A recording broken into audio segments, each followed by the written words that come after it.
Diego Costa. Luđaci. Atletico Madrid. Ne. Declan Rice. Igrači koji su igrali u Premier Ligi. Mislim, jesu, ali ne tražimo to. Skip. Jack Grealish.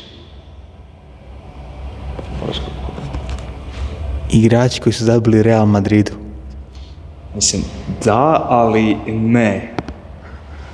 Probaj di su igrali, razmisli. Thiago Motta. Chelsea. Isto tako, da, ali probajte di su sve igrali. Evo, zadnji igrač kojeg nećete znati. Aymeric Laporte. Znači, City.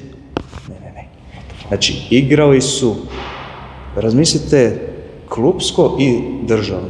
Di su sve igrali? Šta je povezano? Španjolska.